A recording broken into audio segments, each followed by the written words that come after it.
हाँ, तो water equivalent क्या होता है? तो अगेन इजी, पहले समझ लो, ओके, फिर वापस डेफिनेशन लिखना तो आ जाएगा। ये हमारा मास है, अभी जो हमने थर्मल कैपेसिटी डिस्कस की थी वही, ये हमारा मास है, उसको हम हीट दे रहे हैं, उसको हम हीट देंगे, और कितनी हीट देंगे? जब तक 1 डिग्री सेल्सियस का चेंज ना आ जाए तब तक। तो ये कोई भी अमाउंट ऑफ मास हो, उसका टेम्परेचर 1 डिग्री सेल्सियस हम बढ़ा रहे हैं, 1 डिग्री सेल्सियस हम बढ़ा रहे हैं, तो वो पर्टिकुलर अमाउंट ऑफ हीट होगी। ओके, अगर मैंने यहां पर कोई भी अमाउंट का वाटर ले लिया, कोई भी अमाउंट का वाटर, उसका भी टेम्परेचर मुझे 1 डिग्री सेल्सियस ही बढ़ाना है, उसका भी मुझे 1 डिग्री सेल्सियस ही बढ़ाना है, तो इसका और इसका मास तो सेम होगा नहीं, ऑब्वियस है। ये कोई भी मास है, तो कोई भी मास का टेम्परेचर मुझे 1 डिग्री सेल्सियस बढ़ाना है, तो उसके लिए मुझे पर्टिकुलर हीट देनी पड़ेगी। अगर मैं वही सेम हीट दे दूं कोई भी लिक्विड को, कितना भी मास हो, तो क्या उसका 1 डिग्री सेल्सियस बढ़ जाएगा? कोई भी मास हो लिक्विड का तो नहीं बढ़ेगा, मतलब 1 लीटर लिया हो या 2 लीटर, 1 डिग्री सेल्सियस बढ़ जाएगा, ऐसा तो होगा नहीं। ओके, तो कैसा होगा? तो देखो वर्डिंग से पता चल जाएगा, वाटर इक्विवेलेंट। वाटर इक्विवेलेंट मतलब तुम्हें उतना ही मास लेना है जितने मास से, मतलब ये जो है ना उसका 1 डिग्री सेल्सियस बढ़ गया, तो मैं कितना अमाउंट ऑफ वाटर लूं जिससे कि मैं एनर्जी सेम सप्लाई करूं तो मेरा वाटर का भी 1 डिग्री सेल्सियस बढ़ जाए। तो शायद मैंने यहां पे मोटा मास ले लिया, चलो मैं तुम्हें समझाता हूं। मैंने से यहां पर ये मार्कर ली, ये मार्कर का टेम्परेचर 1 डिग्री सेल्सियस बढ़ाया मैंने, तो मार्कर का टेम्परेचर 1 डिग्री सेल्सियस बढ़ाने के लिए मैंने सपोज 10 जूल हीट दी।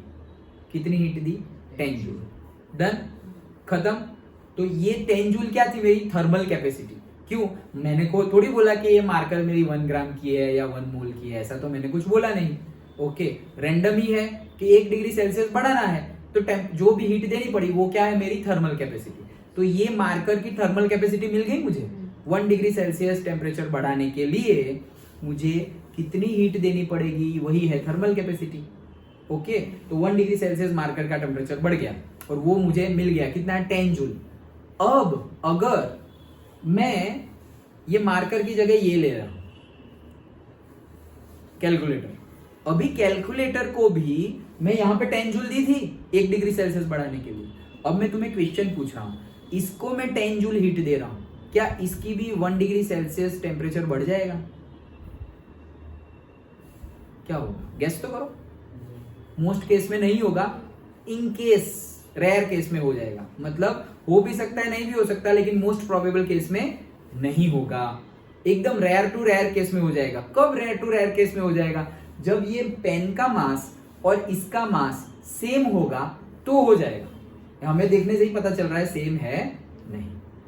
तो ये उसकी थर्मल कैपेसिटी थी, तो इसकी भी थर्मल कैपेसिटी सेम कब हो जाएगी? थर्मल कैपेसिटी अभी तो हमने निकाला था, Q is equal to M into C।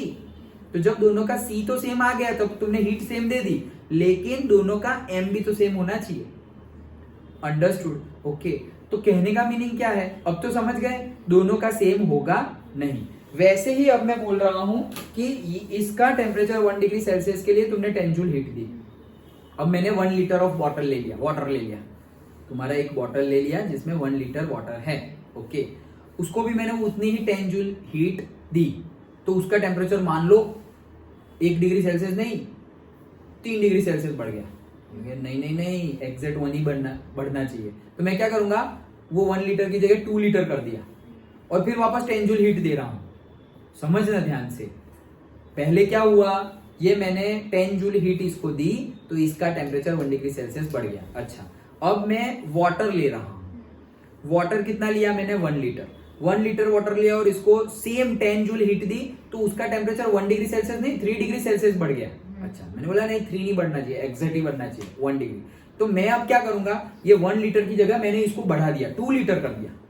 अभी 2 लीटर को बढ़ाने के लिए मैंने हीट कितने दे रहा हूं? अगेन 10 जूल ही दे रहा हूं। तो अगर 1 लीटर को 10 जूल दे रहा था तो 3 डिग्री बढ़ रहा था, लेकिन 2 लीटर को 10 जूल दे रहा हूं तो 3 डिग्री नहीं बढ़ेगा, सपोज 2 डिग्री बढ़ा। नहीं, अभी भी एग्जैक्ट नहीं आया, एग्जैक्ट 1 ही होना चाहिए। मैंने और एक पानी डाल दिया और 1 लीटर, तो टोटल 3 लीटर वाटर हो गया। एनर्जी तो हर बार सेम ही दे रहा हूं, 10 जूल ऑफ हीट दी, और इसका एग्जैक्टली 1 डिग्री सेल्सियस बढ़ रहा है। अंडरस्टूड? तो ये 3 लीटर ऑफ वाटर को क्या बोलते हैं, वाटर इक्विवेलेंट, मतलब इसका वाटर इक्विवेलेंट क्या है, 3 लीटर। अंडरस्टूड।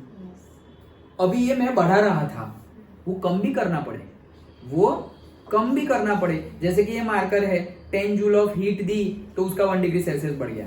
अभी मैंने पानी ले लिया 1 लीटर और उसको मैंने 10 जूल ऑफ हीट दी तो उसका टेम्परेचर 1 डिग्री सेल्सियस नहीं बढ़ा, सिर्फ और सिर्फ से जितना था उससे भी कम हो गया। उसका टेम्परेचर जितना था, बढ़ने की तो बात छोड़ो, जितना था वाटर का टेम्परेचर से 25 डिग्री सेल्सियस उससे भी कम हो गया, 24 हो गया। तो क्या बात कर रहे हो, हाँ 24 हो गया। 10 जूल हीट देने से 24 हो गया। हीट देंगे तो 24 कैसे हो गया, तो मान लो कि वो बहुत ठंडा पानी था। अंडरस्टूड। अंदर आइस के क्यूब डाले हुए थे, जस्ट फॉर एग्जांपल समझने के लिए। तो आइस के क्यूब डालोगे तो हीट डालोगे तो भी वो हीट से टेम्परेचर बढ़ने वाला नहीं है। समझ में आ रहा है। तो अब मैंने सोचा नहीं, अभी तो हमें टेम्परेचर बढ़ाना है, तो मैंने अब पहले वाटर इंक्रीज कर रहा था, अब मैं यहाँ से वाटर डिक्रीज कर रहा हूँ। भाई जितना पानी लिया था ना उसमें से थोड़ा निकाल दो, अब फिर से डालो 10 जूल। बोले हाँ 1 डिग्री आ गया। हाँ तो ये जितना वाटर आया ना, जो आंसर तुम्हारा वही है वाटर इक्विवेलेंट। समझ में आ गया? पक्का पक्का श्योर सबको? ओके चलो, सो अब पढ़ते हैं। It is the mass of the water which would be absorb or evolve the same amount of heat as is done by the body in raising or falling through the same temperature। तो देखो ये पढ़ते तो directly शायद समझ में नहीं आता, ओके, इसलिए मैंने तुम्हें पहले एग्जांपल दिया। राइजिंग और फॉलिंग, राइजिंग मतलब बढ़ाना और फॉलिंग मतलब कम करना। तो तुम टेम्परेचर बढ़ाओ या कम करो, अगर इसका टेम्परेचर बढ़ाने के लिए जो तुम यहाँ पर हीट दे रहे हो, तो पर्टिकुलर वाटर का भी उतना ही टेम्परेचर बढ़ाने के लिए कितना वाटर कंटेंट लेना पड़ेगा। वाटर कंटेंट कितना लेना पड़ेगा, 1 लीटर, 2 लीटर, 3 लीटर, 0.5 लीटर, कितना लेना पड़ेगा, सो दैट जितनी हीट यहाँ दी उतनी ही हीट यहाँ देंगे और टेम्परेचर भी उतना ही बढ़ना चाहिए जितना इतना बढ़े। तो ये 1 लीटर होगा तो ये 1 litre is water equivalent of this mass. ये 2 लीटर होगा तो हम बोल देंगे 2 litre is water equivalent of this mass. ये होगा सपोज 0.5 लीटर तो हम बोल देंगे 0.5 litre is the water equivalent for this mass. क्यों? क्योंकि इसको अगर हम 10 जूल हीट दे तो 1 डिग्री सेल्सियस टेम्परेचर बढ़ जा रहा है। वैसे ही अगर 1 लीटर इक्विवेलेंट मास आया है तुम्हारा वाटर इक्विवेलेंट, तो 1 लीटर को भी अगर हम 10 जूल हीट दे तो उसका भी 1 डिग्री सेल्सियस बढ़ रहा है।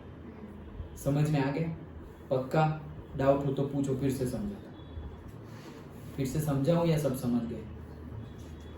पक्का सब समझ गए? ओके चलो, तो फिर से एक बार पढ़ता हूं। It is the mass of water which would be absorb और इवॉल्व, मतलब एब्जॉर्ब भी हो सकता है, एब्जॉर्ब मतलब गेन हो सकता है, या इवॉल्व मतलब बाहर भी निकल सकता है। तो एब्जॉर्ब और इवॉल्व मतलब मैंने बोला ना कि मैं वाटर को डालूंगा भी, नया वाटर ऐड भी करूंगा, या तो फिर उसमें से मैं वाटर निकाल भी लूंगा। क्यों? क्योंकि मुझे तो इक्वल करना है। मैं हमेशा 10 जूल हीट देने वाला हूं, लेकिन कभी 1 डिग्री की जगह 3 डिग्री सेल्सियस टेम्परेचर बढ़ गया, मैंने कहा नहीं 3 डिग्री तो नहीं बढ़ना चाहिए, तो ऐसा करो ज्यादा पानी डाल दो। तो ज्यादा पानी डालेंगे तो थोड़ा टेम्परेचर कम राइज होगा, तो फिर मैंने ज्यादा पानी डाल दिया और ज्यादा डाल दिया, तो अब 3 लीटर सेम हो गया। अब उसको 10 जूल देंगे तो दोनों को 1 हो रहा है। अंडरस्टूड? ये मैंने बढ़ाया तो मतलब से एब्सॉर्ब किया। इवॉल्व भी मतलब निकाल भी सकता हूं मैं कि भाई मैंने तो हीट दी तो एक्चुअली जो था उसका टेम्परेचर तो कुछ बढ़ा ही नहीं। क्यों कुछ नहीं बढ़ा? क्योंकि अंदर आइस के क्यूब्स भी डाले हुए थे, तो मैंने जो हीट दी वो आइस के क्यूब्स ने ले ली। ओके, तो उसका टेम्परेचर बढ़ा नहीं। डन? तो क्या करना पड़ेगा? अरे इसमें से थोड़ा पानी निकाल दो, तो उसमें से मैंने पानी निकाल दिया, तो निकाल दिया मतलब evolve. Done? So it is the mass of water which would absorb और evolve the same amount of heat. इसको भी 10 जूल, इसको भी 10 जूल, इसलिए same amount of heat as is done by, किसकी सेम अमाउंट? अरे इसकी जितनी हुई उतनी, ये 10 हुई तो 10, ये 1 जूल हुई तो 1 जूल, सेम ही देनी है। So same amount of heat as is done by the body in rising the temperature और falling the temperature through the same temperature, मतलब 1 डिग्री सेल्सियस ही दोनों का। ये है वाटर इक्विवेलेंट। और वाटर इक्विवेलेंट मतलब क्या? कि उसका मास और उसकी स्पेसिफिक हीट। तो ये तो वापस वही हो गया m into c। ओके, तो थर्मल कैपेसिटी का भी फॉर्मूला क्या था? m into c। Water equivalent का भी फॉर्मूला क्या आया, m इंटू सी। मतलब तुम बोल सकते हो कि थर्मल इक्विवेलेंट और थर्मल मिक्स कर दिया, वाटर इक्विवेलेंट और थर्मल कैपेसिटी दोनों का फॉर्मूला सेम है, which is equal to m into C. Done, पक्का? नहीं, हमारा स्मॉल सी वो देंगे, हम देखेंगे कि हमें गिवन क्या है, वो तो स्मॉल हो बड़ा हो हम कन्वर्ट तो कर लेंगे। डन, रिलेशनशिप भी हमने समझ लिया है। Okay, molecular mass is equal to बड़ा सी बाई छोटा सी। डन, ओके, तो वो भी हमने देख लिया। ये समझ में आ गया? पक्का? श्योर? श्योर ना? ओके, तो ये था हमारा वाटर इक्विवेलेंट। उसके बाद जूल्स लॉ है। अच्छा, तो ये जूल्स लॉ अभी नया थोड़ा कंसेप्ट, अभी तक जो समझा वो एक ही जॉनर में हम एक ही से पार्ट में हम रख सकते हैं। क्या क्या समझा हमने? सबसे पहले हमने ग्राम स्पेसिफिक हीट समझा। 1 ग्राम मास है, उसका टेम्परेचर 1 डिग्री सेल्सियस बढ़ाने के लिए मुझे जो हीट देनी पड़ेगी उसी को बोलते हैं ग्राम स्पेसिफिक हीट। अच्छा, फिर molar specific heat. 1 molar mass है, 1 मोलर मास है मतलब 1 मोलर ऑब्जेक्ट है, उसका 1 मोलर मतलब 1 मोल, नॉट मोलर, 1 मोल ऑब्जेक्ट है, 1 मोल। तो 1 मोल ऑब्जेक्ट है, उसका टेम्परेचर 1 डिग्री सेल्सियस बढ़ाने के लिए मुझे जो हीट देनी पड़ेगी उसी हीट को बोलेंगे हम मोलर स्पेसिफिक हीट। अच्छा, फिर आइस के लिए मोलर ग्राम स्पेसिफिक हीट की वैल्यू क्या थी आइस के लिए? Unit calorie per gram into degree Celsius. Correct, okay. और स्टीम के लिए सेम, सब कुछ सेम, यूनिट भी और वैल्यू भी। अच्छा, और वाटर के लिए 1 कैलोरी और unit same. Yes, correct, okay. अच्छा, फिर आगे हमने समझा लेटेंट हीट। लेटेंट हीट क्या है? Latent heat is the amount of heat required to change the solid into liquid at the same temperature without changing the temperature. और तुम बोलते एकदम सिंपल कर दो ना, at the same temperature. Without changing मतलब चेंजिंग ना करो तो वो क्या हुआ, जो है वही रहेगा। So at the same temperature. Done, वो जो हीट देनी पड़ेगी सॉलिड टू लिक्विड को कन्वर्ट करने के लिए या लिक्विड को वेपर में कन्वर्ट करने के लिए, उसी को बोलते हैं लेटेंट हीट। अगर सॉलिड टू लिक्विड कर रहे हो तो लेटेंट हीट ऑफ फ्यूजन, अगर लिक्विड टू वेपर कर रहे हो तो latent heat of vaporisation. Done, okay. अच्छा चलो, latent heat of fusion for ice 80 तो सही है, यूनिट कैलोरी पर ग्राम। ओके, ग्राम डिग्री सेल्सियस और डिग्री केल्विन जो भी लो। ओके, अच्छा, और latent heat of vaporisation of water वो कितना नहीं याद रखो तो कितना 536 रफली 540 ले सकते हैं। ओके चलो, तो ये हो गया हमारा लेटेंट हीट भी। उसके बाद हमने समझा क्या? Thermal capacity. उसके बाद हमने थर्मल कैपेसिटी समझा। तो ये थर्मल कैपेसिटी क्या है? कोई भी मास ले लो, कोई भी मास, एनी मोल, उसका टेम्परेचर 1 डिग्री सेल्सियस बढ़ाने के लिए जो भी हीट देनी पड़े वो है हमारा thermal capacity. Formula m into c. अच्छा, लेटेंट हीट ऑफ फ्यूजन का formula delta q is equal to m into L F और दूसरे में m into L V. Okay चलो, किसकी? लेटेंट हीट की यूनिट वो तुम जो लोगे वो, जैसे कि यहाँ पर तो ये जो वैल्यू है वो कैलोरी के लिए है, ये 80 वैल्यू जो है और से 540 वैल्यू जो है वो किसके लिए है? कैलोरी के लिए है। और नीचे तो ग्राम पर डिग्री सेल्सियस। यस, ओके, वो किसके लिए है? ये वैल्यू कैलोरी के लिए। अगर तुम जूल लोगे तो वो वैल्यू चेंज हो जाएगी। अगर तुमने यूनिट चेंज किया तो फिर उसमें 80 नहीं आएगा। देखना बुक में न्यूमेरिकल में ऐसे है, गिवन है, जिसमें कैलोरी में नहीं जूल में गिवन है। तो हम आगे देखेंगे 1 कैलोरी इज इक्वल टू, आगे क्या ये रहा, 1 calorie is equal to 4.186 joule. तो तुम्हें 4.186 एग्जैक्ट और रफली यू कैन से 4.2 जूल। तो फिर वो तुम्हें कन्वर्ट करना पड़ेगा। लेकिन हमने जो वैल्यू याद रखी वो किसमें है? वो हमारी है पर्टिकुलरली कैलोरी में। ओके, तो कैलोरी में पर gram degree Celsius. Degree Celsius तो नहीं होगी ना, मतलब लिखोगे तो भी चलेगा, नहीं लिखोगे तो भी चलेगा। क्यों? टेम्परेचर तो चेंज ही नहीं हो रहा। टेम्परेचर कहाँ चेंज हो रहा है? इंपॉर्टेंट कहाँ है? जब तुम टेम्परेचर डिग्री सेल्सियस से तुम बढ़ा रहे हो तो 1 डिग्री सेल्सियस। यहाँ पर तो लेटेंट हीट है, लेटेंट हीट में तो तुम without changing the temperature at the same temperature, लिखो ना लिखो कोई फर्क नहीं पड़ता। Done, okay.